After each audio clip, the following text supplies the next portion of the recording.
충격적인 일이 있었어요. 자식들이 부모의 희생을 이용만 하고 버린다는 게 말이 되나요? 70대 노인의 가슴 아픈 사연을 들려드릴게요. 명절마다 자식들을 위해 모든 것을 바쳤던 아버지가 겪은 배신. 노후 자금까지 털어가며 자식들을 위해 헌신했던 부모님의 마음이 무너지는 순간이었어요. 과연 이런 자식들을 둔 부모의 마음은 어떨까요? 오늘은 제가 겪은 이야기를 한번 들어보시겠어요? 저는 올해 73 김노인이라고 합니다. 매년 명절이면 자식들을 위해 잔치를 준비하는 게 제 일이었어요. 아들 둘, 딸 하나를 키우면서 평생을 자식들 뒷바라지하는 게 제 삶의 낙이었거든요.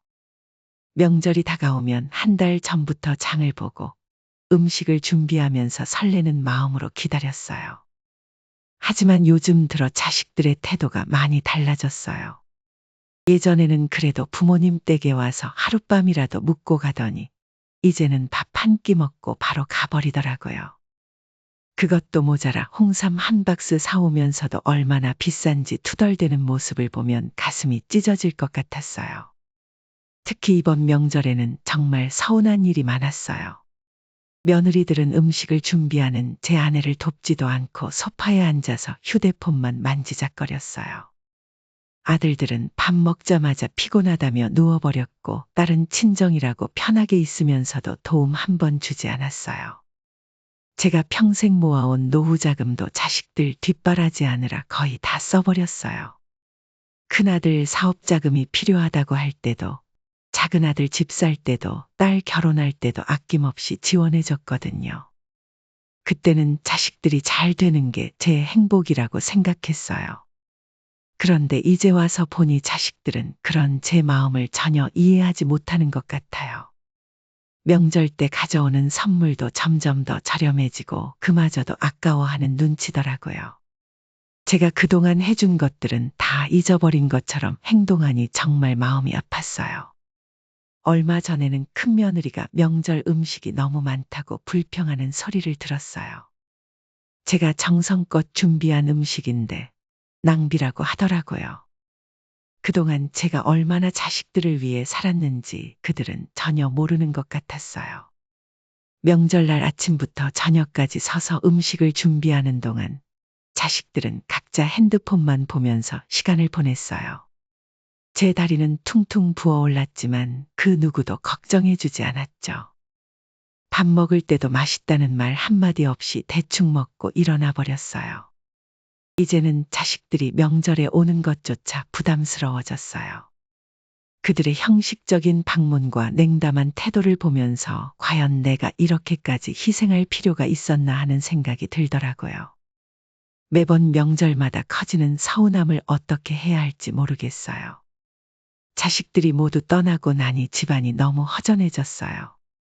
설거지를 하면서 식탁에 놓여있는 반찬들을 보니 마음이 더욱 무거워졌어요. 제가 며칠 동안 정성껏 준비한 음식들인데 자식들은 맛있다는 말 한마디 없이 대충 먹고 가버렸더라고요. 설거지를 마치고 거실을 정리하는데 소파 밑에서 큰며느리가 흘린 듯한 영수증이 보였어요. 제게 선물로 준 홍삼 세트 영수증이었는데 할인마트에서 산 저렴한 제품이더라고요. 그것도 카드 할인을 받아서 구매한 걸 보니 마음이 더 아팠어요. 아내와 함께 집안을 정리하면서 서로 한숨만 쉬었어요. 명절 전날부터 새벽까지 음식을 준비하고 아침 일찍부터 온종일 서서 일했던 우리의 수고가 허공으로 날아간 것 같았거든요. 자식들은 그저 의무적으로 다녀가는 것처럼 행동했어요. 문득 작은 아들이 전에 했던 말이 생각났어요. 명절에 오는 게 부담된다고. 차라리 용돈을 더 드릴 테니 음식은 적게 준비해달라고 했었거든요. 그때는 그저 바쁜가 보다 했는데 이제 보니 자식들에게 저희 집에 오는 것 자체가 큰 부담이었나 봐요. 방 안에 걸려있는 가족 사진을 보면서 많은 생각이 들었어요. 자식들이 어렸을 때는 서로 사랑하고 웃으면서 지냈는데 언제부터 이렇게 서로 멀어지게 된 걸까요? 혹시 제가 자식들을 잘못 키운 걸까요? 너무 많이 주기만 하다 보니 당연하게 여기게 된 걸까요? 명절 음식을 정리하면서 냉장고를 열었는데 가득 찬 반찬들이 더 서글퍼 보였어요. 평소 같았으면 자식들이 조금이라도 더 싸가라고 했을 텐데 이번에는 그럴 마음도 들지 않았어요. 자식들도 가져가겠다는 말을 꺼내지 않더라고요. 저녁이 되어 아내와 둘이 마주 앉아 이야기를 나눴어요. 아내도 저와 같은 마음이었나 봐요. 자식들을 위해 평생을 살아왔는데 정작 그들은 저희의 마음을 전혀 이해하지 못하는 것 같다고 했어요. 특히 며느리들이 부엌 일을 도와주기는커녕 힘들다고 앉아만 있는 모습을 보면서 많이 속상했다고 하더라고요. 텔레비전에서는 명절 특집 프로그램이 나오고 있었지만 저희 부부의 마음은 무거웠어요. 내년 명절에는 어떻게 해야 할지 고민이 됐어요. 계속 이렇게 허전한 마음으로 명절을 보내야 하는 걸까요? 자식들의 형식적인 방문을 기다리며 살아야 하는 걸까요? 문득 지갑 속에 있는 통장을 꺼내 보았어요. 자식들 뒷바라지하느라 노후 자금이 거의 바닥난 통장을 보니 제가 얼마나 어리석었는지 깨달았어요. 이제는 더 이상 자식들에게 기대하지 않기로 했어요. 그동안 저희가 너무 많이 주기만 했나 봐요. 밤이 깊어가는데도 잠이 오지 않았어요. 창밖을 바라보며 이제는 저희 부부만의 삶을 살아야겠다고 생각했어요. 더 이상 자식들을 위해 저희의 행복을 포기하고 싶지 않았거든요. 앞으로의 명절이 즐겁지 않을 것 같다는 생각이 들었지만 이제는 변화가 필요한 때라고 느꼈어요. 명절이 지나고 며칠 동안 아내와 진지한 대화를 나눴어요. 저희가 그동안 자식들을 위해 살아온 삶이 과연 옳았는지에 대해 이야기를 했어요. 아내도 저와 같은 생각이었나 봐요. 이제는 저희만의 삶을 살아보자고 하더라고요. 은행에 가서 통장 정리를 해보니 마음이 무거워졌어요. 큰아들 사업자금으로 3억을 줬고 작은아들 집 살 때 2억을 보태줬어요. 딸 결혼할 때도 1억이 넘게 들어갔더라고요. 그동안 모아둔 노후 자금이 거의 다 없어진 걸 보니 한숨이 절로 나왔어요. 남은 돈으로 어떻게 살아야 할지 계산해 보니 정말 막막했어요. 그동안은 자식들이 효도해 줄 거라 믿고 살았는데 이제 보니 그건 저의 착각이었던 것 같아요. 아내와 함께 앞으로의 생활비를 꼼꼼히 계산해 보면서 새로운 계획을 세우기 시작했어요. 우선 매달 들어오는 연금으로 기본 생활비를 해결하기로 했어요. 그동안 자식들 용돈 주느라 빠듯했던 살림살이를 이제는 저희를 위해 쓰기로 했거든요. 생각해보니 저희도 한 번도 제대로 된 여행 한 번 못 갔더라고요. 아내가 문화센터 프로그램을 찾아보더니 수채화 교실이 있다고 하더라고요. 젊었을 때부터 그림 그리는 걸 좋아했던 아내를 위해 등록해 주었어요. 저도 평소 관심 있던 시니어 태권도 교실에 등록했어요. 이제는 저희의 취미 생활을 위해 투자하기로 한 거예요. 동네 도서관에도 다니기 시작했어요. 책을 읽으면서 마음의 양식도 쌓고 거기서 만난 또래 어르신들과 이야기도 나누면서 소소한 즐거움을 찾았어요. 아내는 도서관에서 하는 독서 모임에도 가입했더라고요. 주말마다 근처 공원을 산책하면서 저희만의 시간을 보내고 있어요. 예전에는 주말이면 자식들 집에 가서 손주들 봐주느라 바빴는데 이제는 그런 부담도 내려놓았어요. 손주들이 보고 싶을 때는 영상통화로 대신하고 있어요. 통장을 정리하면서 그동안 자식들에게 얼마나 많은 돈을 써왔는지 새삼 깨달았어요. 이제는 그 돈으로 저희의 건강관리도 하고 취미생활도 하면서 행복한 노후를 보내기로 했어요. 자식들에게 기대지 않고 스스로의 삶을 살아가는 게 더 현명할 것 같았거든요. 요즘은 아내와 함께 요리학원도 다니고 있어요. 그동안 명절 음식만 해오다가 이제는 저희가 좋아하는 요리를 배우면서 즐거운 시간을 보내고 있어요. 서로 배운 요리를 해주면서 웃고 떠드는 시간이 참 행복하더라고요. 새로운 취미를 찾아가는 과정이 쉽지만은 않았어요. 하지만 저희 부부만의 시간을 보내면서 점점 활력이 생기는 것 같아요. 자식들을 위해 살던 삶에서 벗어나 이제는 저희를 위한 삶을 살아가려고 해요. 그동안 미뤄두었던 저희만의 꿈을 하나씩 이뤄가는 게 새로운 목표가 되었어요. 어느새 추석이 다가왔어요. 예전 같았으면 한 달 전부터 음식 준비하고 장보기 계획을 세웠을 텐데, 이번에는 달력만 보고 한숨만 나왔어요. 아내도 저와 같은 마음이었는지 명절 준비 얘기를 꺼내지 않더라고요. 자식들에게서 연락이 올 거라고 생각했는데, 명절이 일주일도 안 남았는데도 아무도 연락하지 않았어요. 예전에는 제가 먼저 연락해서 언제 오는지 물어보고 뭘 준비해야 하는지 묻곤 했었죠. 이번에는 일부러 연락하지 않았어요. 명절 3일 전에야 큰아들이 연락을 했어요. 추석에 찾아뵙겠다면서 뭐 준비하셨냐고 물어보더라고요. 저는 담담하게 이번 명절에는 집에 없을 거라고 말했어요. 아들이 놀라는 목소리로 왜 그러냐고 물었지만 저는 그저 여행 계획이 있다고만 했어요. 작은 아들과 딸도 연달아 전화가 왔어요. 다들 비슷한 반응이었죠. 명절인데 왜 집에 안 계시냐고, 손주들이 보고 싶어 한다고 하면서 마음을 돌리려고 했어요. 하지만 이번에는 제 마음이 단단했어요. 명절 전날 아내와 함께 짐을 챙겼어요. 강원도 속초에 있는 조용한 펜션을 예약했거든요. 바다도 보고 맛있는 것도 먹으면서 저희끼리 즐거운 시간을 보내기로 했어요. 처음으로 명절에 집을 비우는 거라 조금 설렜어요. 추석 당일 아침, 자식들이 하나둘씩 집 앞에 모여들었다고 경비 아저씨가 전화를 주셨어요. 저희는 이미 속초로 향하는 길이었죠. 자식들이 계속 전화를 걸어왔지만 받지 않았어요. 그동안 제가 느꼈던 서운함을 조금이나마 느껴보라고 생각했어요. 펜션에 도착해서 보니 바다가 정말 아름답더라고요. 아내와 함께 산책도 하고 횟집에서 맛있는 회도 먹었어요.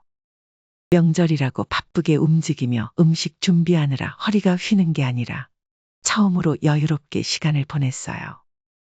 자식들은 계속해서 메시지를 보내왔어요. 집에서 기다리고 있다면서 어서 돌아오라고 했죠. 하지만 저는 이번에는 단호했어요. 그동안 명절마다 형식적으로 찾아와서 밥만 먹고 가던 모습이 떠올랐거든요. 저녁이 되자 자식들이 결국 돌아갔다는 연락이 왔어요. 경비 아저씨 말씀으로는 자식들이 많이 당황하고 걱정하는 것 같았대요.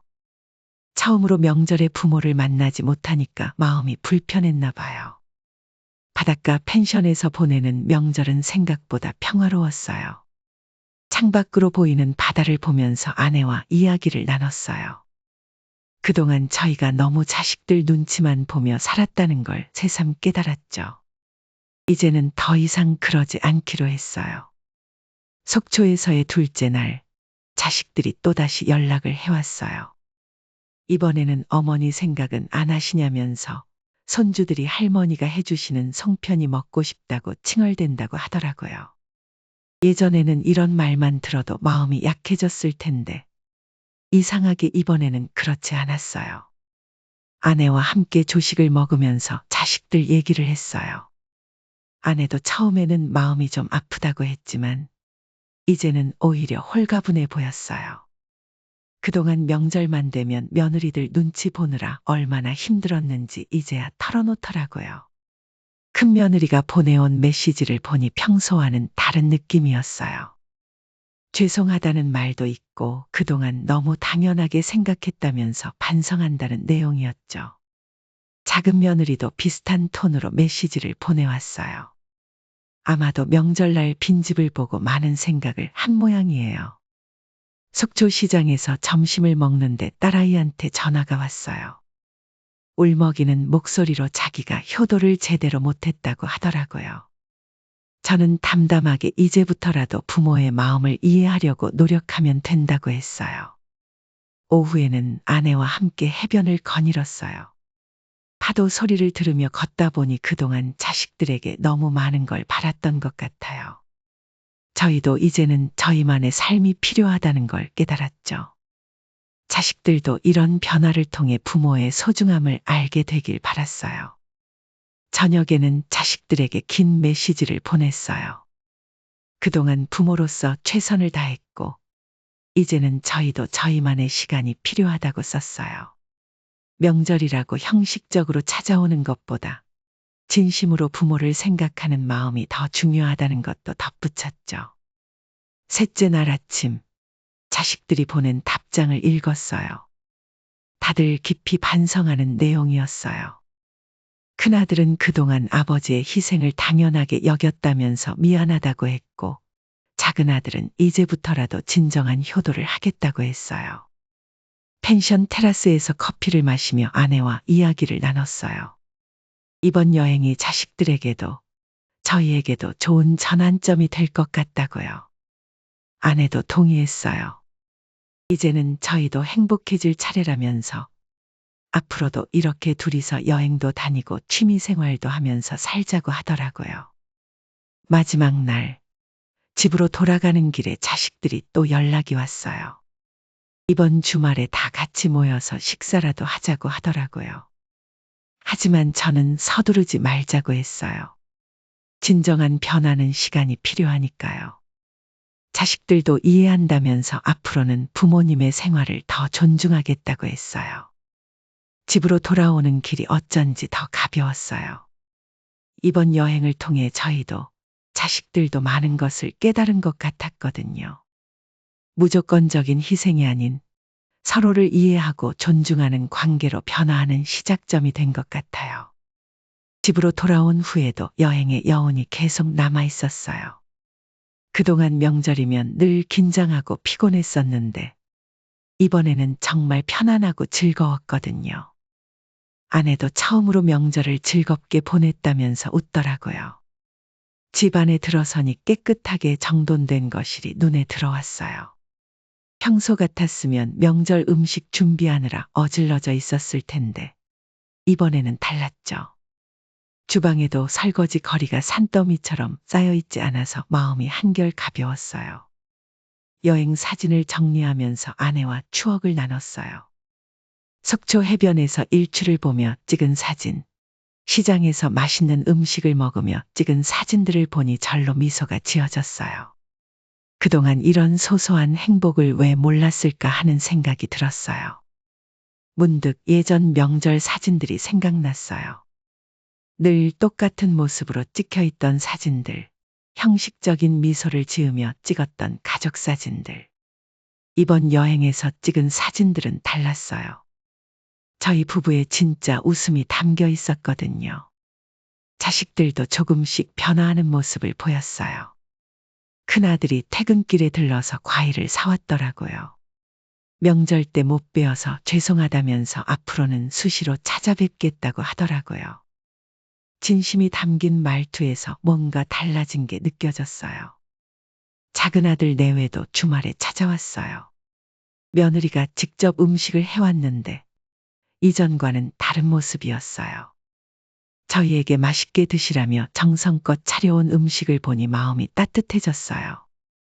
딸아이는 매일 저녁 전화를 하더라고요.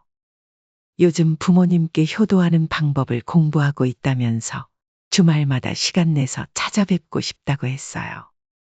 전에는 늘 바쁘다며 연락도 잘 안 되던 아이가 이렇게 달라지니 감회가 새로웠어요. 아내와 함께 동네 산책을 하면서 이야기를 나눴어요. 이번 여행이 저희 부부에게도 자식들에게도 큰 전환점이 된 것 같다고요. 서로를 당연하게 여기지 않고 존중하는 마음이 생긴 것 같아 기뻤어요. 요즘은 문화센터에서 배우는 취미 활동도 더 즐겁게 느껴져요. 아내는 수채화 실력이 늘었다며 자랑하고 저도 태권도를 배우면서 건강해지는 게 느껴져요. 자식들 눈치 보느라 못하던 일들을 하나씩 해나가는 게 즐겁더라고요. 이제는 알겠어요. 부모라고 해서 자식들을 위해 모든 걸 희생할 필요는 없다는 걸요. 저희도 행복할 권리가 있고 그래야 자식들도 진정한 부모의 모습을 볼 수 있다는 걸 깨달았어요. 이번 여행은 저희 가족 모두에게 새로운 시작이 된 것 같아요. 명절이 지나고 일주일째 자식들의 연락이 계속 이어졌어요. 하루에도 몇 번씩 전화가 오고 문자도 보내왔지만 저는 대부분 받지 않았어요. 진정한 변화가 필요하다고 생각했거든요. 큰아들이 회사 근처라며 들르겠다고 했지만 저는 거절했어요. 형식적인 방문은 이제 필요 없다고 말했죠. 그동안 명절에도 얼굴만 비추고 가던 모습이 떠올라서 더욱 단호해질 수밖에 없었어요. 작은 아들 내외는 주말마다 찾아오겠다고 했어요. 손주들과 함께 오겠다면서 마음을 돌리려 했지만 저는 지금은 시기상조라고 했어요. 진심으로 부모를 이해하고 반성하는 시간이 필요하다고 생각했거든요. 딸아이는 매일 울면서 전화를 걸어왔어요. 지난 명절에 얼마나 이기적이었는지 이제야 깨달았다면서 용서해달라고 했죠. 하지만 저는 용서를 구하는 게 중요한 게 아니라고 말했어요. 진정한 변화가 필요하다고 했죠. 아내도 저희 결정을 지지해줬어요.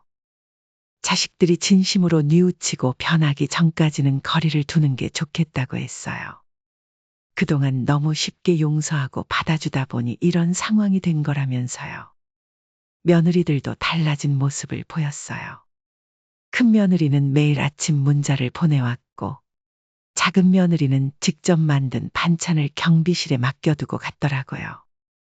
하지만 저는 받지 않았어요. 진심 어린 변화가 필요한 시점이라고 생각했거든요. 자식들 셋이서 모여 회의를 했다는 소식도 들었어요. 부모님께 어떻게 하면 진정성을 보여드릴 수 있을지 고민했다고 하더라고요. 처음으로 자식들이 저희를 위해 머리를 맞대고 고민했다는 사실이 새삼 마음을 아프게 했어요. 이웃 어르신이 자식들이 매일 집 앞에서 서성인다고 전해주셨어요. 멀리서라도 저희 부부의 동태를 살피고 있다는 거였죠. 예전 같았으면 마음이 약해졌을 텐데 이번만큼은 달랐어요. 자식들에게 긴 편지를 썼어요. 그동안 부모로서 최선을 다했고 이제는 자식들의 진정한 변화가 필요하다고요. 형식적인 효도나 표면적인 반성이 아닌 마음 깊은 곳에서부터의 변화가 있어야 한다고 썼어요. 편지를 받은 자식들은 처음으로 진지하게 자신들의 행동을 돌아보기 시작했다고 해요. 서로 모여서 지난날의 잘못을 이야기하고 어떻게 하면 진정한 효도를 할 수 있을지 고민했다고 하더라고요. 이런 모습을 보니 조금은 희망이 보였어요. 어느 날 아침 우편함에서 자식들이 보낸 편지를 발견했어요. 세 남매가 각각 손글씨로 정성스럽게 쓴 편지였죠. 처음에는 열어보기가 망설여졌어요. 또 형식적인 사과일까 걱정됐거든요. 큰아들의 편지를 제일 먼저 읽었어요. 어릴 적 제가 새벽에 일어나 도시락을 싸주던 모습, 학원비를 마련하려고 투잡을 뛰던 기억들을 하나하나 적어 놓았더라고요. 그동안 미처 몰랐던 아버지의 희생을 이제야 깨달았다고 했어요. 작은 아들은 사업 자금을 지원해 줄 때 일을 썼어요. 당시 저희 노후 자금이었다는 걸 알고 있었으면서도 받아갔다면서 그때 이기심을 반성한다고 했어요. 이제는 그 돈을 꼭 갚겠다고 다짐하는 내용이었죠. 딸아이의 편지에는 눈물 자국이 선명했어요. 결혼할 때 친정어머니가 얼마나 속상했을지 이제야 며느리가 되어보니 이해가 간다고 했어요. 명절 때마다 형식적으로 다녀가기만 했던 자신의 모습이 부끄럽다고 적어 놓았더라고요. 며느리들도 각각 편지를 보내왔어요. 큰 며느리는 시어머니의 정성을 당연하게 여기고 귀찮아했던 자신을 돌아보며 반성했고, 작은 며느리는 명절 음식 준비를 도와드리지 않고 핸드폰만 만지작거렸던 날들을 사과했어요. 아내와 함께 편지들을 읽으면서 많이 울었어요. 자식들의 진심이 느껴졌거든요. 특히 손주들이 그린 그림도 함께 들어있었는데 할아버지 할머니가 보고 싶다는 내용이 가슴을 울렸어요. 경비 아저씨가 전해주시길 자식들이 매일 아침 일찍 와서 저희 집 앞을 청소한다고 하더라고요. 출근하기 전에 들러서 현관을 쓸고 화분에 물을 주고 간다는 거였어요. 말없이 실천하는 모습에서 진정성이 느껴졌어요. 큰아들 회사 동료분이 우연히 들려주신 이야기도 있었어요. 요즘 큰아들이 점심시간마다 부모님께 어떻게 효도해야 할지 책을 읽는다고 하더라고요. 작은아들도 퇴근 후에 효도하는 법을 공부하는 학습 모임에 다닌다는 소식도 들었어요. 딸아이는 친정엄마 모임에 나가서 조언을 구했다고 해요. 다른 어머님들께 조언을 구하고 부모님께 어떻게 다가가야 할지 배우고 있다고 하더라고요. 이런 이야기들을 전해 들으니 마음이 조금씩 열리기 시작했어요. 아내와 상의 끝에 자식들에게 기회를 한 번 더 주기로 했어요. 진심으로 반성하고 변화하려 노력하는 모습이 보였거든요. 하지만 이번에는 달랐어요. 무조건적인 용서가 아닌 서로를 이해하고 존중하는 관계로 발전하기를 바라는 마음으로 기다리기로 했어요. 자식들의 진심 어린 노력이 계속되었어요. 어느 날은 현관 앞에 정성스럽게 포장된 상자가 놓여 있었는데 자식들이 함께 만든 영상 편지더라고요. 그들의 어린 시절부터 현재까지의 추억이 담긴 사진들과 영상을 모아놓은 거였어요.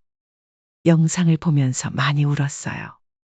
큰아들이 대학 합격했을 때 기뻐하던 모습, 작은아들 결혼식 날에 행복했던 순간들, 딸아이가 첫 월급으로 사준 양복을 입고 찍은 사진들. 그동안 잊고 지냈던 행복한 순간들이 하나둘씩 떠올랐어요. 자식들은 매주 돌아가면서 손편지를 보내왔어요. 바쁜 일상 속에서도 시간을 내어 정성스럽게 쓴 편지를 읽다 보니 그들의 마음가짐이 진정으로 변화하고 있다는 걸 느낄 수 있었어요. 특히 감동적이었던 건 며느리들의 변화였어요.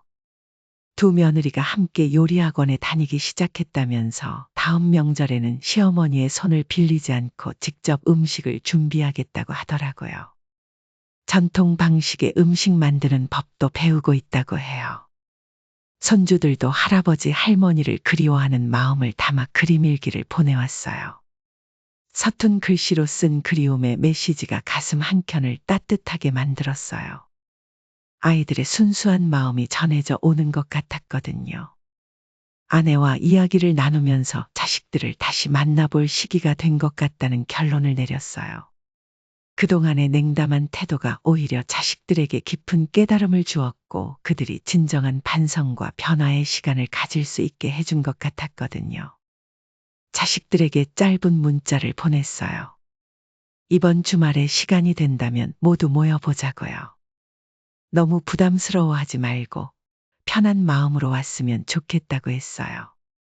순식간에 자식들의 기쁨 가득한 답장이 왔더라고요. 이제는 달라질 것 같아요. 자식들도 성숙해졌고 저희 부부도 한 걸음 물러서서 그들의 입장을 이해하려 노력하게 됐으니까요. 무조건적인 희생과 봉사가 아닌 서로를 존중하고 배려하는 관계로 발전할 수 있을 것 같아요. 앞으로는 각자의 삶을 인정하면서도 따뜻한 정을 나누는 가족이 되고 싶어요. 저희 부부의 여유로운 노후 생활도 즐기고 자식들과도 건강한 거리를 유지하면서 서로를 아끼는 관계를 만들어가고 싶어요. 주말에 있을 만남이 기대되네요. 자식들과 함께 새로운 시작을 할 수 있을 것 같아요. 이제는 진정한 가족의 의미를 되새기며 서로에 대한 감사와 존중을 바탕으로 관계를 쌓아가려고 해요. 기다리던 주말이 되었어요. 아침 일찍부터 자식들이 하나둘씩 모여들기 시작했어요. 평소와는 다르게 다들 긴장한 모습이었죠. 손주들은 할아버지 할머니를 보자마자 달려와 안겼는데 그 순간 눈시울이 붉어졌어요. 큰아들이 제일 먼저 무릎을 꿇고 깊이 고개를 숙였어요. 그동안 아버지의 은혜를 당연하게 여기고 늘 받기만 했던 자신의 모습을 사죄한다고 하더라고요. 목소리가 떨리는 게 진심이 느껴졌어요. 작은 아들은 통장을 내밀었어요. 사업자금으로 받았던 돈을 조금씩 모아서 갚겠다면서요. 물론 저는 받지 않았어요. 대신 그 마음만으로도 충분하다고 이제부터 부모 자식 간의 정을 나누며 살자고 했죠. 딸아이는 눈물을 흘리며 어머니의 손을 잡았어요. 며느리가 되어보니 친정엄마의 마음을 이제야 이해하게 됐다면서 그동안 너무 무심했던 자신을 반성한다고 하더라고요. 아내도 딸과 함께 울면서 서로를 끌어안았어요. 며느리들은 직접 준비한 음식을 가져왔어요. 요리학원에서 배운 솜씨로 정성껏 만들었다면서 앞으로는 명절 음식도 자신들이 준비하겠다고 했어요. 시어머니의 노고를 이제야 이해하게 됐다는 말에 아내의 눈시울이 붉어졌어요. 손주들은 할아버지 할머니 방에 걸어둘 그림을 가져왔어요. 온 가족이 손잡고 있는 모습을 그린 그림이었는데 그동안 멀어졌던 마음의 거리가 한순간에 가까워지는 것 같았어요. 식탁에 둘러앉아 오랜만에 가족 식사를 했어요. 예전처럼 형식적이지 않고 서로의 이야기에 귀 기울이며 웃음꽃이 피었죠. 며느리들은 저희가 쉬게끔 설거지를 도맡아 했고 자식들은 저희 부부의 건강을 진심으로 걱정해 주었어요. 오후에는 다 같이 공원을 산책했어요. 손주들은 할아버지 할머니 손을 번갈아 잡으며 즐거워했고 자식들은 저희 부부의 걸음걸이를 맞춰주었어요. 그동안 느끼지 못했던 따뜻한 가족의 정을 느낄 수 있었죠. 저녁이 되어 자식들이 돌아갈 시간이 됐어요. 예전과는 달리 서둘러 가지 않고 마지막까지 저희를 걱정하는 모습이 참 기특했어요. 다음에는 저희를 모시고 외식하자는 약속도 잊지 않았죠. 이제야 진정한 가족의 모습을 되찾은 것 같아요. 부모는 자식에게 무조건 주기만 하는 존재가 아니라 서로 존중하고 배려하는 관계라는 걸 모두가 깨달은 거죠. 앞으로는 더 따뜻하고 진실된 가족이 될 수 있을 것 같아요. 그날 이후로 우리 가족의 모습이 많이 달라졌어요. 자식들이 매주 돌아가며 저희 부부를 찾아오기 시작했죠. 형식적인 방문이 아닌 정말 부모와 함께 시간을 보내고 싶어 하는 마음이 느껴졌어요. 한 달에 한 번은 온 가족이 모이는 날을 정했어요. 때로는 자식들 집에서, 때로는 저희 집에서 만나 함께 시간을 보내죠. 특별한 날이 아니어도 서로의 안부를 걱정하고 일상을 나누는 게 얼마나 소중한지 깨달았어요. 며느리들도 달라졌어요. 요리를 배워온 덕분인지 이제는 명절 음식을 준비할 때 서로 도와가며 즐겁게 하더라고요. 시어머니의 비법을 배우고 싶다며 아내에게 먼저 다가오는 모습을 보면 가슴이 따뜻해져요. 손주들과 보내는 시간도 더욱 특별해졌어요. 예전처럼 그저 돌봐주는 것이 아니라 함께 놀이터도 가고 책도 읽어주면서 진정한 할아버지 할머니의 역할을 하게 됐죠. 아이들의 순수한 웃음소리가 집안에 가득할 때면 더할 나위 없이 행복해요.